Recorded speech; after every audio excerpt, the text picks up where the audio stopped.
अस्सलाम वालेकुम students, welcome back to channel mathematics by Arif Panjwani. आज हम स्टार्ट करेंगे एक्सरसाइज 4.5 जो है ज्योमेट्रिकल सीक्वेंस या ज्योमेट्रिकल प्रोग्रेशन। हमने last arithmetic series, arithmetic progression, arithmetic mean के टॉपिक को कंप्लीट किया था। तो स्टार्ट करते हैं आज का टॉपिक। तो ज्योमेट्रिक सीक्वेंस टॉपिक है 4.5 में। Geometric sequence also known as geometric progression is a sequence of number which each term after the first non-zero term is founded by multiply the previous one by fixed and non-zero number are called the common ratio denoted by r। तो basically क्या होता है, multiply करके आगे term move होती है इसकी, ठीक है। और इस पे हम डिफरेंस की जगह रेशो निकालते हैं, डिवाइड करके रेशो निकाल नॉन जीरो नंबर से मल्टीप्लाई होके आगे ये मूव करती है सीरीज। और हम इसका रेशो निकालते हैं डिवाइड करके, ठीक है। जैसे हमने प्रीवियस अर्थमेटिक में देखा, हम डिफरेंस निकाल कॉमन डिफरेंस निकालते थे, इसके अंदर कॉमन रेशो फाइंड आउट करते हैं हम, ठीक है। क्योंकि वहाँ प्लस हो रहा था तो हम माइनस करते थे, यहाँ पर मल्टीप्लाई हो तो डिवाइड करेंगे, रेशो निकालेंगे, ठीक है। तो एक सीक्वेंस मुझे गिवन है। अच्छा, पहले इसकी जनरल जो सीक्वेंस होती है वो ये होती है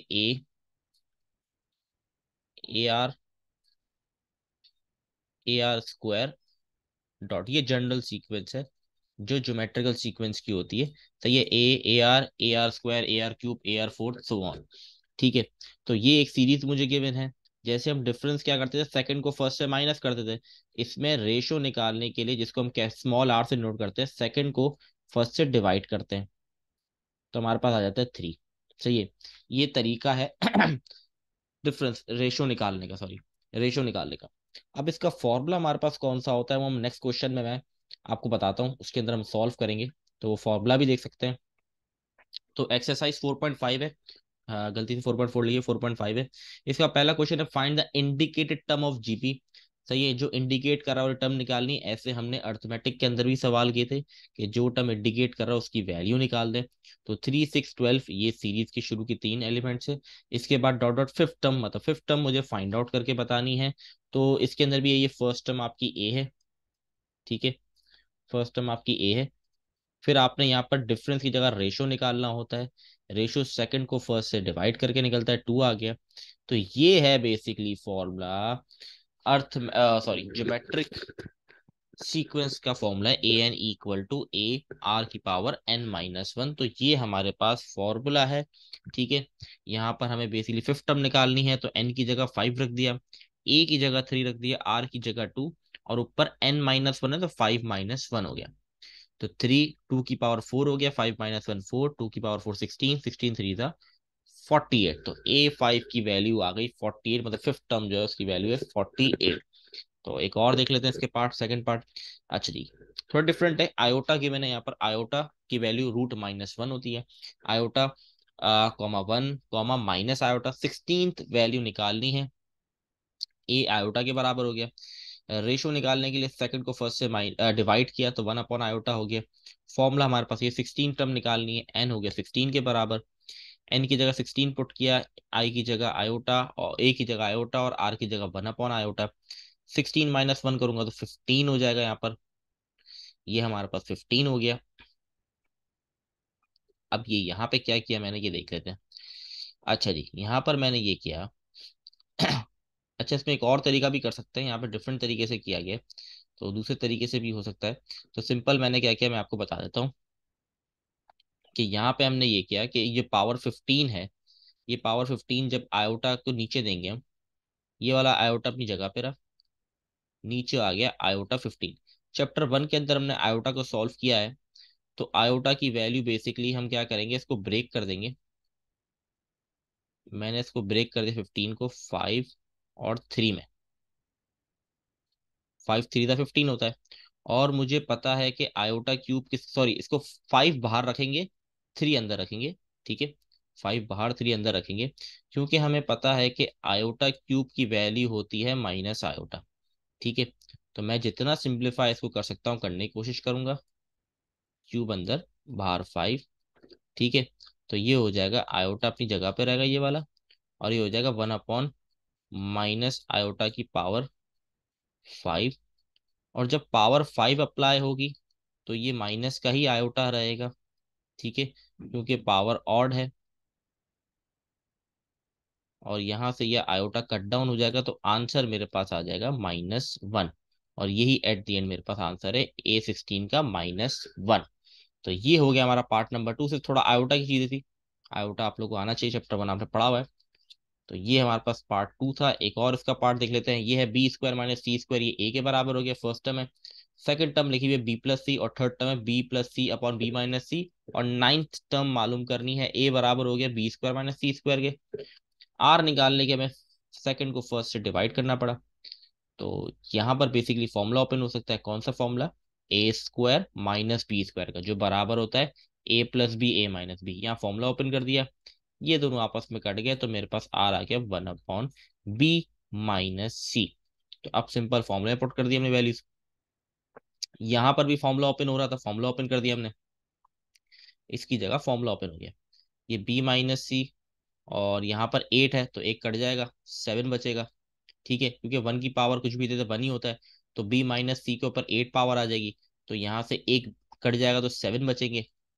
ठीक है, तो एट दी एंड हमारे पास आंसर आ जाएगा B+C। एजिटिव रहेगा क्योंकि 1 से मल्टीप्लाई होकर वो एजिटिव रहेगा। नीचे B-8 था, एक कट गया, 7 बचे, तो नीचे बच गया B-C का होल पावर 7। तो ये हो गया हमारा क्वेश्चन नंबर 1 डन। ठीक है, आगे बढ़ते हैं नेक्स्ट क्वेश्चन के ऊपर। आप क्लियर हो गया, बहुत आसान सवाल था। और अगर आपने प्रीवियस वीडियो देखी हुई अर्थमेटिक अगर क्लियर है, तो इन चीजों में आपको जो सिंप्लीफिकेशन है बड़ी आसान आपको लगेगी। अच्छा जी, क्वेश्चन नंबर 2 स्टार्ट करते हैं। In a GP, A1 is equal to 5/9, AC is equal to 16525 divide by 9, find N term. अच्छा, एन फाइंड आउट करना है, लेकिन यहाँ पर हमें कोई सीक्वेंस नहीं गिवन है। ठीक है, प्रोग्रेशन नहीं गिवन, कोई सीक्वेंस नहीं दी हुई है, लेकिन जो कंडीशन गिवन है उन कंडीशन के मुताबिक हमें आंसर निकालना है और एन फाइंड आउट करना है। सही है, तो सबसे पहले मैंने क्या किया, A1 बराबर है 5/9 के, तो मैंने यहाँ पे फॉर्मूला खोल दिया। A R की पावर n-1 होता है, तो यहाँ पे n 1 के बराबर है तो 1-1 हो गया। और R की पावर 0 हो जाएगी, तो किसी भी वेरिएबल या नंबर की पावर 0 होती है, 1 के बराबर होती है, तो A की वैल्यू ऑटोमेटिकली आ गई 5/9। ठीक है, ऑटोमेटिक 5/9 आ गई, क्योंकि R की पावर हो गई थी 0, और किसी भी वेरिएबल या नंबर की पावर 0 हो तो 1 के बराबर, तो A की वैल्यू आ गई 5/9। अब सेकंड कंडीशन, यहाँ पर हमने रख दिया 6-1, क्योंकि यहाँ पे A6 लिखा हुआ था, तो 6-1 5 हो गया। A की वैल्यू मुझे पता है 5/9। ठीक है, तो 5/9 को वहां ले गया, ये था 5/9, तो वहां इक्वल टू के वहां जब बन गया 9/5। 9 से 9 मैंने कट कर दिया यहाँ पर, और इसको डिवाइड कर देंगे 5 से। तो 5 से डिवाइड किया तो आ गया 3125। R5 equal to 3125। अब इसको रूट के, अब √5 लगाना पड़ेगा क्योंकि पावर है, तो हम क्या करेंगे, √5 अप्लाई करेंगे बोथ साइड पर।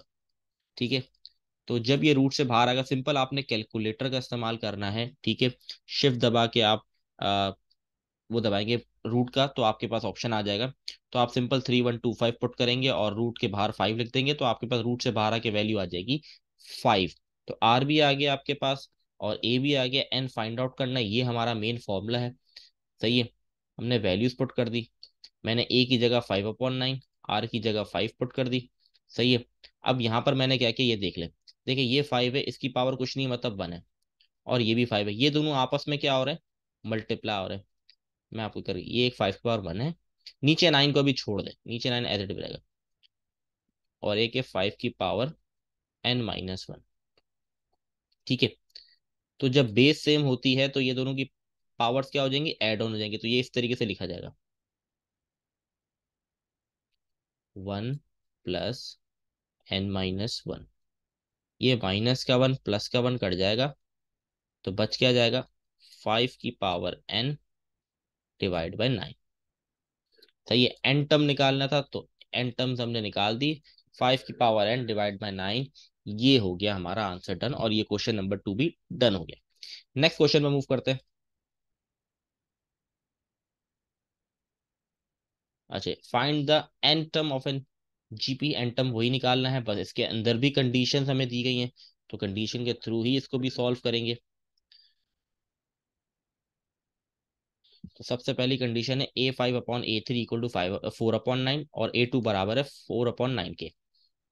तो सबसे पहले मैंने सिंपल डायरेक्टली फॉर्मूला ओपन कर दिया। ठीक है, 5-1 क्यों आया, क्योंकि 5 है यहाँ पर, इसलिए n की वैल्यू 5 हो गई, और नीचे 3 है इसलिए 3 n। तो AR5 - 1, AR3 - 1। तो ये हो गया हमारे पास, ए से ए दोनों कट जाएंगे हमारे पास, ये ए से ए दोनों कट गए। तो R⁴ बचा 5 - 1, और R⁴ 2 बचा, यहाँ पे R को भी कट कर दूंगा। तो R² बराबर हो जाएगा 4/9 के, और रूट ऑन बोथ साइड कर दूंगा, तो सिंपल R की वैल्यू आ जाएगी 2/9 प्लस माइनस। ठीक है, रूट से बाहर आई है इसलिए प्लस माइनस। अब सिंपली मैंने क्या किया, A2, अब दूसरी कंडीशन, A2 बराबर है 4/9 के। मैंने यहाँ पे फॉर्मूला खोल दिया, AR2 - 1, तो AR = 4/9 हो गया। ठीक है, पुट R = 2/3। एक बार पॉजिटिव वैल्यू पुट की मैंने 2/3, तो वहां जाके ये हो जाएगा मल्टीप्लाई फॉर्म में 3/2। तो सिंपल हमारे पास आंसर आ गया, ए की वैल्यू आ गई 2/3। अब मैं पुट करूंगा सिंपल, सिंपल सबसे पहले मैं टर्म निकाल लूंगा। अच्छा, बेसिकली यहाँ पे आर की दो वैल्यूज हैं। पहले मैंने पॉजिटिव पुट की तो मेरे पास ए आ गया 2/3। अब मैं सिंपल क्या फाइंड आउट करना, फाइंड द एन टर्म। तो सिंपल मैं एन टर्म मालूम कर लूंगा, ए की जगह लिख दिया 2/3, आर की जगह भी लिख दिया 2/3। जैसे अभी पीछे मैंने करवाया था आपको 5 की पावर, वैसे इसमें भी यही है। पावर कुछ नहीं मतलब 1 है, तो प्लस माइनस आपस में कट जाएगा, तो आंसर आ जाएगा 2/3 की पावर n। तो ये हमारे पास आ गया एक आंसर। इसके दो आंसर निकलेंगे क्योंकि आर की दो वैल्यूज हैं। अब मैं पुट करूंगा, अच्छा ये वही स्टेप की जो मैंने यहाँ पर किए हैं। अब आर की वैल्यू पुट करूँ, पर R = -1/2, यहाँ पे आएगा माइनस। ठीक है, ये वाले स्टेप तो वही है जो यहाँ पर मैंने किए हैं, सिर्फ आर की वैल्यू चेंज हो गई, -1/2 पुट कर दी। तो माइनस पुट के तो आंसर मेरे पास आएगा माइनस के अंदर -2/3 मेरे पास आंसर आएगा। तो एट दी एंड वही सिस्टम रहेगा जैसे हमने किया, बस फर्क क्या आएगा, आंसर माइनस का आ जाएगा। तो हमारे पास यहाँ पर दो आंसर आए टर्म के, फाइंड एन टर्म था, एक आया 2/3 की पावर एन, एक आया -2/3 की पावर एन। तो ये हो गया क्वेश्चन नंबर 3 भी डन। बहुत आसान सवाल था, बस कंडीशंस को लेते हुए सॉल्व करना था। तो बढ़ते हैं आगे क्वेश्चन नंबर 4 के ऊपर, इसको क्लियर कर देते हैं।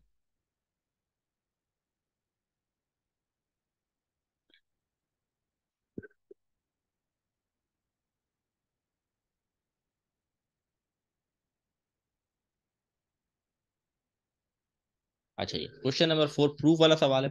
Show that the reciprocal of the terms of that GP from another GP. अच्छा, ये कह रहा है कि आपको सीक्वेंस दे दी है, जीपी की ज्योमेट्रिक प्रोग्रेशन दे दी गई है, अगर इसको रेसिप्रोकल करें तो ये वही जीपी बनाएगा, मतलब वही टर्म बनाएगा। तो ये show that the reciprocal of the term, इसका रेसिप्रोकल करें तो ये जीपी की ही सीक्वेंस बनाकर देगा, मतलब ज्योमेट्रिकल प्रोग्रेशन ही बनाएगा। सिंपल इसको सॉल्व करने का तरीका है, सबसे पहले तो रेसिप्रोकल का है, तो सबसे पहले सबको रेसिप्रोकल कर देते हैं। तो बन जाएगा 1/A1, 1/A1 R², comma 1/A1 R4। सबसे पहले तो मैंने रेसिप्रोकल कर दिया, सही है, हेडिंग डालेंगे रेसिप्रोकल ऑफ जीपी, और ये मैंने रेसिप्रोकल बना दिया। अब सिंपल मैं आर फाइंड आउट, अच्छा आपको याद होगा हमने एपी के अंदर पढ़ा था डी और डी डैश, इसी तरीके से इसके अंदर भी यही करूंगा मैं। आर को बराबर ले लूंगा आर डैश के, क्योंकि ऑब्वियसली बात है, रेशो सेकंड को फर्स्ट से डिवाइड करूं या थर्ड को सेकंड से डिवाइड करूं, रेशो सेम आना चाहिए। और अगर सेम आ जाएगा तो ये प्रूफ हो जाएगा। ठीक है, तो सिंपल हमने क्या करना है, सेकंड को फर्स्ट से डिवाइड करना है, तो 1 R² सेकंड को डिवाइड करना है फर्स्ट से, इक्वल टू यहाँ पर है थर्ड को सेकंड से डिवाइड करना है। अगर ये दोनों बराबर आ गए तो ये आपका प्रूफ हो जाएगा। डिवाइड का साइन यहाँ पर है, हटेगा तो ये रेसिप्रोकल हो जाएगी वैल्यू, तो हो जाएगा A1/1। सही है, A1 से A1 कट जाएगा, तो यहाँ आंसर आ जाएगा 1/R²। अब इक्वल टू की दूसरी साइड भी ये डिवाइड वाला साइन हटेगा, तो यहाँ भी यही आंसर आना चाहिए, तो ये मल्टीप्लाई आ गया, A1 R4 1। तो यहाँ पर हमारे पास A1 तो A1 कट गया, ठीक है, सॉरी R4 यहाँ पर है 8, ये 2 है, तो यहाँ से दो कट गए, यहाँ से दो कटे तो दो बचे, तो ये हो गया 1/R², और ये हमारा हैंस प्रूव हो गया। सिंपल, सही है। तो ये हो गया हमारा एक और क्वेश्चन डन। क्वेश्चन वो बहुत आसान था, छोटा सा सवाल था, बस आपने आर रेशो और रेशो डैश को दोनों को बराबर रखना था, और सेकंड को फर्स्ट से डिवाइड करना था और थर्ड को सेकंड से डिवाइड करके दोनों बराबर आ गए, तो ये आपका प्रूफ हो जाएगा। तो नेक्स्ट क्वेश्चन में मूव करते हैं। Question number 5, how many terms are in GP, कितनी टर्म्स है जीपी के अंदर वो पता करके बताना है। तो स्टार्ट करते हैं सवाल को। एन फाइंड आउट करना है। ए बराबर है 1/3 के, फर्स्ट वैल्यू आर निकालने के लिए सेकंड को फर्स्ट से डिवाइड किया, तो जब ये डिवाइड का साइन हटेगा तो ये बन जाएगा 3/1। तो 3 × 1 = 3, 4 × 12, तो 1/4 आ गया मेरा रेशियो। अब ए एन की जगह मैंने लास्ट वाली टर्म रख दी, क्योंकि लास्ट टर्म ये है, हमें बताना है एन बता फाइंड आउट करना है कि कितनी टर्म्स है एट दी एंड। तो लास्ट टर्म ये थी, इसलिए हमने यहाँ ए एन की जगह ये रख दिया। ए की जगह 1/3, आर की जगह 1/4 और एन -1 एज इट इज रहा, क्योंकि एन की वैल्यू हमें बेसिकली फाइंड आउट करनी है। ये 3 यहाँ पर डिवाइड हो रहा है, वो नीचे डिवाइड है, वहां जाके ऊपर मल्टीप्लाई करवा दूंगा इसको, तो ये बन जाएगा 3/196608। इसको डिवाइड कराएंगे तो हमारे पास आ जाएगा 65536। अब क्या किया मैंने इसके अंदर, सिंपली क्या किया, अब ये जो है बेसिकली 65536 ये होता है 4 की पावर 8, क्योंकि देखिए मुझे फाइंड आउट करना है एन, एन जो है वो पावर में है। अब एक ही तरीका है इसको पावर से बेस बनाने का, कि मैं दोनों साइड की बेस को सेम कर दूं। तो जो n-1 है उसके साथ 1/4 लिखा है, इसका मतलब इक्वल टू की दूसरी साइड पे ही मुझे 1/4 बनाना है। तो सिंपल बात है, आप सिंपली कैलकुलेटर में चेक करेंगे 4 की किस कौन सी पावर होगी जिसके आंसर आता है 65536। तो 4 की पावर हमारे पास 8 होता है, 65536। ठीक है जी। तो सिंपल हमने क्या किया, ये हमारे बराबर आ गए। अब बेस खत्म हो गई, तो जो पावर थी वो बेस बन गई। तो 8 बराबर आ गया n-1 के, -1 वहां जाके प्लस हो जाएगा, तो सिंपली n की वैल्यू आपकी आ गई 9। तो 9 टर्म्स है इसके अंदर, इस सीक्वेंस के अंदर, ज्योमेट्रिकल प्रोग्रेशन के अंदर। तो दैट्स इट, क्वेश्चन नंबर 5 भी हमारा हो गया डन। अब हम बढ़ते हैं अपने लास्ट क्वेश्चन के ऊपर, और ये सारे बहुत इंपॉर्टेंट क्वेश्चन है, जो भी सवाल मैं करवा रहा हूँ ये बहुत इंपॉर्टेंट है, इसकी प्रैक्टिस ज्यादा से ज्यादा करें और एग्जाम्पल्स को जरूर गो थ्रू करें। एग्जाम्पल भी ऐसी हैं, बस वैल्यूज वगैरह थोड़ी चेंज होंगी, तो आपकी प्रैक्टिस हो जाएगी, इसको जरूर करें ज्यादा। Find the 3 consecutive number in GP who some is 30। अच्छा, इस तरह के सवाल हमने लेटेस्ट अभी किए हैं ज्योमेट्रिकल सीक्वेंस के अंदर वगैरह में हमने किए थे अर्थमेटिक मीन में, तो उस तरह के ही सवाल है ये। कह रहा फाइंड द 3 कंसेक्यूटिव नंबर। तो 3 कंसेक्यूटिव नंबर जो इसके अंदर होते हैं वो होते हैं ए आर और ए आर स्क्वायर, जो मैंने आपको स्टार्टिंग में बताया था कि सीक्वेंस इस तरीके से स्टार्ट होती है। अब सम ऑफ 3 नंबर्स करना है, तो मैंने a + ar स्क्वायर बराबर है 39 के। ठीक है, इन तीनों का सम बराबर है 39 के। मैंने ए को कॉमन लिया, तो अंदर बचा 1 + r + r² जो बराबर होगा 39 के। यहाँ पे और कोई सॉल्यूशन हो नहीं सकता, इसको इक्वेशन नंबर 1 का नाम दे दिया। सेकंड मुझे कंडीशन करिए, देयर आर प्रोडक्ट इज 729, मतलब इनका जो प्रोडक्ट है मल्टीप्लाई करेंगे इन तीनों को तो बन जाएगा 729। जब तीनों ए मल्टीप्लाई होंगे तो a³ बन जाएगा, और r² मल्टीप्लाई होगा r से तो वो भी r³ बन जाएगा। क्यूब ऑन बोथ साइड कर दूंगा मैं। क्यूब ऑन बोथ साइड करूंगा तो 729 जो होता है 9 का क्यूब होता है, तो रूट से बाहर आके 9 बच जाएगा, तो ए आर बराबर हो जाएगा 9 के। अब इसको बेसिकली हमें निकालना है, ए और आर की वैल्यू फाइंड आउट करनी है। तो मैंने इसको कर दिया डिवाइड इक्वेशन 1 बाई इक्वेशन 2। तो ये मैंने कर दिया डिवाइड। सबसे पहले तो ए से ए काट देंगे, कट गया। आर वहां जाके 39 से मल्टीप्लाई होगा, 9 वहां जाके इन सबसे मल्टीप्लाई हो जाएगा। ठीक है जी। तो ये 9 यहाँ जाके मल्टीप्लाई हो गया, 39 आर हो गया। 39 आर को हम इक्वल टू के यहाँ ले आए तो माइनस हो गया। 9 आर माइनस 39 किया तो मेरे पास आ गया 9 r² -30 r + 9 = 0। अब सिंपल आपने मिल टर्म ब्रेक करनी है, आपने कैलकुलेटर में मॉड 5 और 3 प्रेस करना है। इसके बाद आपके पास तीन ऑप्शन, आपके पास आएगा ए बी सी। पहले ए की वैल्यू है 9, फिर आप इक्वल टू दबाएंगे, फिर -30, फिर इक्वल टू, फिर 9, फिर इक्वल टू दबाएंगे, तो आपके पास दो आंसर आएंगे इसके। एक आएगा 3 और एक आएगा 1/3। ठीक है, ये दो हमारे पास आंसर आए। तब इसको पुट कर देंगे r = 3 इन इक्वेशन 2। ठीक है, इक्वेशन नंबर 2 के अंदर पुट करा, इक्वेशन 2 ये रही। ठीक है,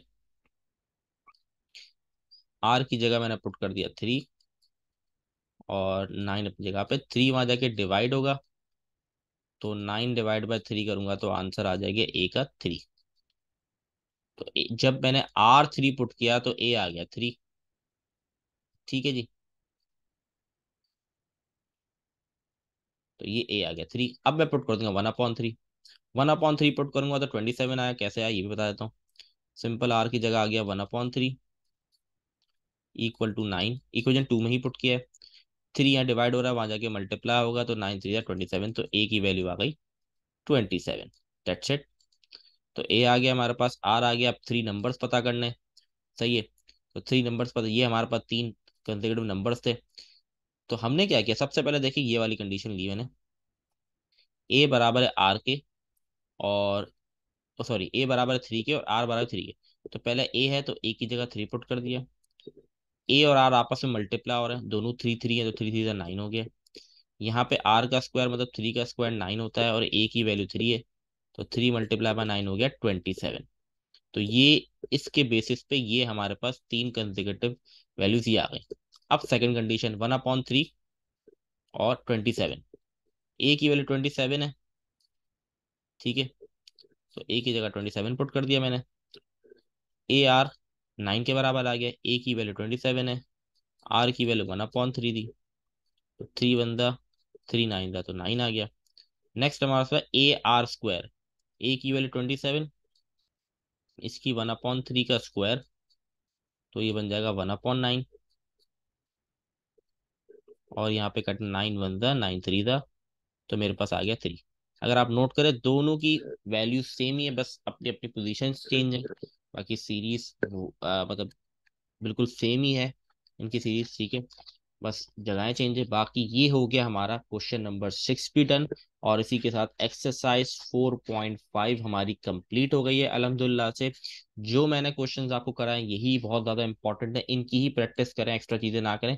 ज्यादा से ज्यादा आप लोग करना चाहते हैं तो एग्जाम्पल्स जो इस क्वेश्चन इन क्वेश्चन से रिलेटेड है वो उनको सॉल्व करें, ताकि आपकी प्रैक्टिस हो। इंशाल्लाह नेक्स्ट वीडियो हम 4.6 स्टार्ट करेंगे, ज्योमेट्रिकल मीन। तब तक के लिए अल्लाह हाफिज।